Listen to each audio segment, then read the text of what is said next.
ভাত আর তরকারির রেসিপি যদি একসঙ্গে একটার মধ্যে হয়ে যায় তাহলে কেমন হয় বন্ধুরা। তো সত্যি আজকে আমার ভীষণ ভালো লাগছে। তো চলো দেরি না করে আজকে তোমাদের সাথে শেয়ার করে নিই ভাত আর ডাল একসাথে কিভাবে বানানো যায়। তো দেখো বন্ধুরা, এই যে কৌটোটা দেখছো, এই কৌটোটা হলো ডাল সিদ্ধ করার কৌটো। এর মধ্যে কিন্তু সব রকম রান্না করা যায়। এই কৌটোটা আমি নিয়ে এসেছি, আমাদের এখানে একটা মেলা বসেছে, সেটা হলো গণেশ পুজো উপলক্ষে। মোটামুটি আমাদের বাড়ির কাছাকাছি পি মজুমদার রোড বলে একটা জায়গায় খুব বড় মেলা বসেছে।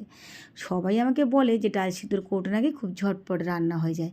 একদিকে ভাত বসিয়ে দিয়ে একদিকে অন্য একটা তরকারি বসালে ওদিকে কিন্তু তোমার ডালটাও রেডি হয়ে যেতে পারে। তুমি এর মধ্যে ডিম সিদ্ধ দিতে পারো। এর মধ্যে অনেকেই কিন্তু আছে, ভাতের মধ্যে অনেকেই ডিম সিদ্ধ দিতে চায় না ডাইরেক্ট, তবে এই কৌটার মধ্যে কিন্তু ডিমটাও কিন্তু দিয়ে ভাতের মধ্যে দিয়ে দিতে পারো বন্ধুরা। কারণ ডিমে অনেক নোংরা থাকে, ওইভাবে ডাইরেক্ট ভাতের মধ্যে দিলে ভীষণ খারাপ লাগে।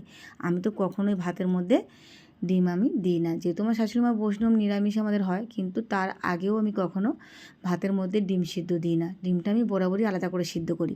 তবে কিন্তু এরকম ডিম সিদ্ধ করতেও পারো এই ডাল সিদ্ধ করার কৌটার মধ্যে, তাহলে কিন্তু কোনো রকম সমস্যা হবে না বন্ধুরা।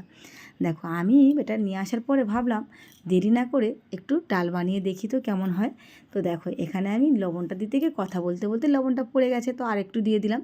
অল্প একটু জল দিয়ে দিলাম। এখানে 100 গ্রাম মতো ডাল দিয়েছি, সামান্য একটু হলুদ দিলাম। আর যেহেতু আমি আজকে নিরামিষ ডাল বানাচ্ছি, তাই এখানে পেঁয়াজ টিয়াজ দিলাম না। এখানে কিন্তু একটু পেঁয়াজ কুচিয়ে দিলেও ভালো হতো। তো যাই হোক, আমি একদম ডাইরেক্ট এভাবে সুন্দর করে বসিয়ে দিলাম। আর আজকে কিন্তু আমার জীবনের প্রথমবার আমি এই ডাল সিদ্ধর কৌটায় করে ডাল বানাচ্ছি। এই কৌটা এরকম আমার কৌটা আমার মা বরাবরই ব্যবহার করে, কিন্তু আমি কখনো ব্যবহার করিনি। আজকে যেহেতু রথের মেলা থেকে নিয়ে এসেছি, আর দেরি আর সহ্য হচ্ছিল না, তাই জাস্ট বাড়িতে নিয়ে এসে মাত্র শুরু করে দিয়েছি কাজ। তো চলো, আজকে এখন আমার তো ভাত হবে না, রাতে রুটি হবে।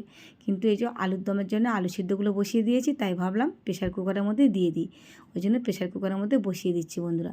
আমি আলুতে যেহেতু সিটিটা মারবো, একেবারে ডালটাও হয়ে যাবে। এটা ভাতের মধ্যে দিলেও খুব ভালো হয়।